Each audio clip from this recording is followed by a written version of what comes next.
The long-awaited live-action version of How to Train Your Dragon finally hit the screens, and the story takes us back to an age where strength and bravery were everything.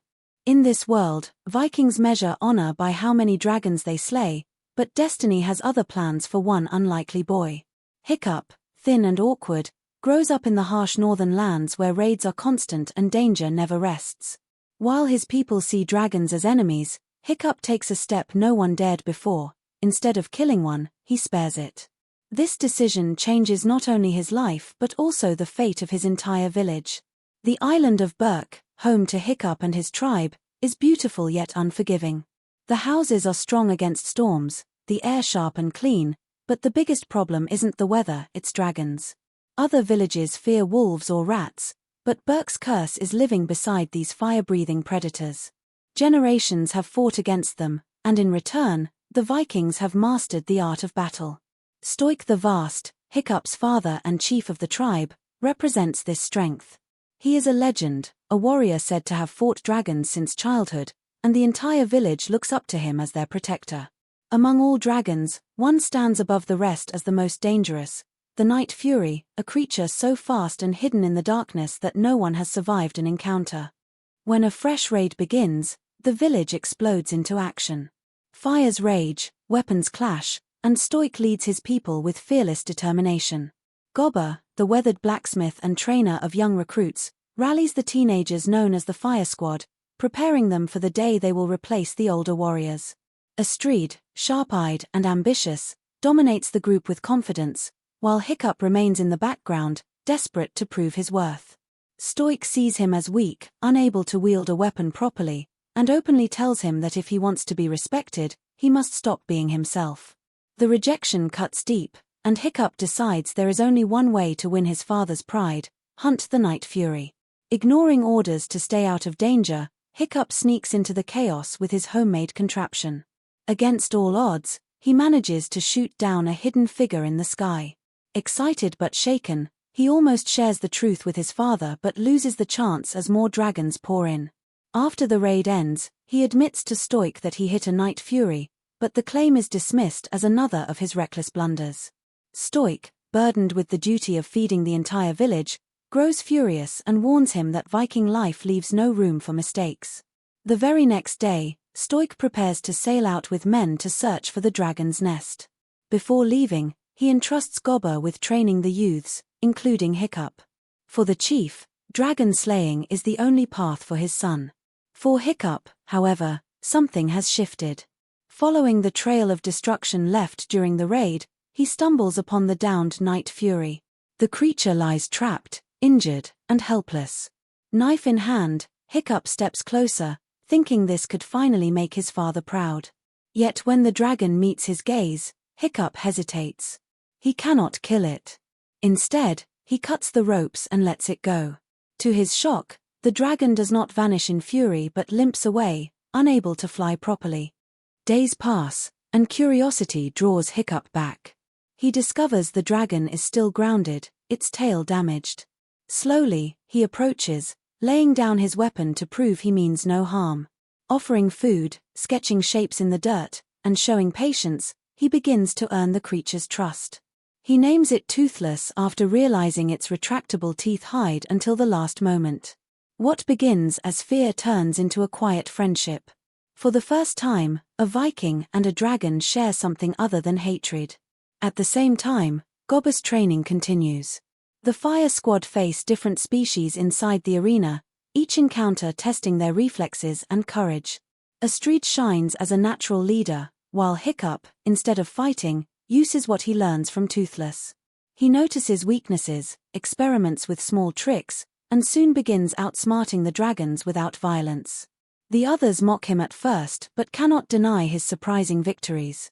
Astrid, though skeptical, watches him with growing suspicion. Back in the forest, Hiccup engineers a mechanical tail for Toothless, allowing him to fly again but only with Hiccup's help to control the device. Their first flight is clumsy, terrifying, and exhilarating all at once. With practice, they soar together, exploring skies no Viking has ever dared. Through these experiences, Hiccup learns more about dragons than the ancient books ever recorded, their likes, dislikes, and hidden quirks. He finds out they hate eels, sneeze at dandelions, and can even be lulled to sleep by gentle touches. Every discovery helps him in training, boosting his standing among the teens. Astrid grows uneasy as Hiccup's reputation rises. Determined to uncover his secret, she follows him and finally witnesses Toothless. At first horrified, she tries to warn the others, but Hiccup stops her. In frustration, he takes her on a wild flight. What begins as a terrifying ride turns into awe as she experiences the world through a dragon's wings. For the first time, Astrid sees the truth. Dragons are not monsters, only creatures forced into servitude. Together, they stumble upon a shocking revelation: a colossal alpha dragon commanding the others like slaves. This, Hiccup realizes, is why dragons raid villages. They are collecting food for their tyrant. Meanwhile, Stoik returns from sea, disappointed at failing to find the nest. Proud of Hiccup's apparent progress in training, he believes his son has finally become a true Viking. He even gifts him a helmet crafted from his mother's armor, a symbol of legacy and hope. But on the day of the final trial, Hiccup faces a choice. When thrown into the arena with a dragon, he refuses to fight. Dropping his weapons, he tries to show the village that dragons need not be enemies. Chaos erupts when the creature attacks, and Toothless rushes in to save him, stunning everyone. Instead of gratitude, Stoik orders the Night Fury to be captured. Hiccup pleads with his father, warning him of the alpha dragon, but Stoik, blinded by grief over his late wife, disowns him. Chained and forced to lead the Vikings to the nest, Toothless becomes a prisoner. Hiccup, devastated, nearly gives up, but Astrid reminds him of what makes him different. He was the first Viking to spare a dragon and the first to ride one. Inspired, Hiccup rallies his friends.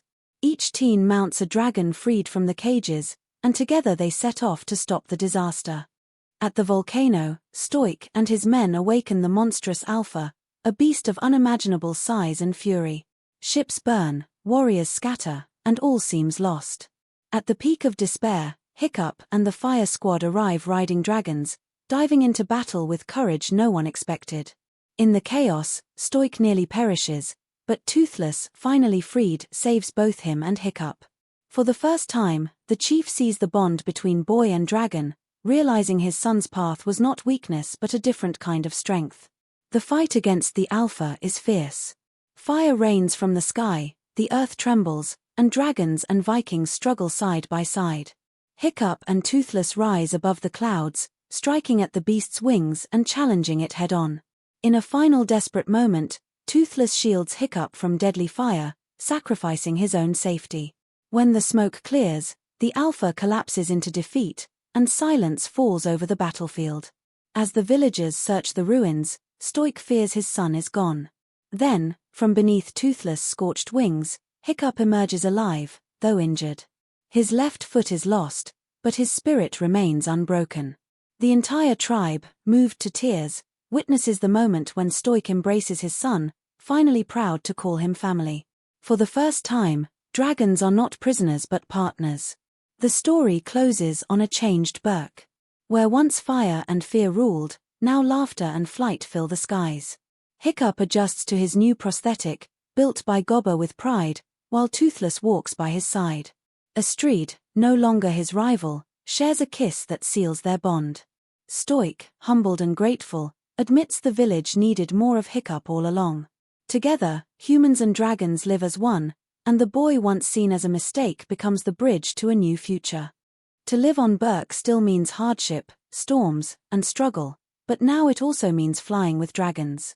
Where other places keep dogs or cats, this island has fire-breathing companions. And for Hiccup, soaring high above the world with Toothless at his side, there could be no greater reward.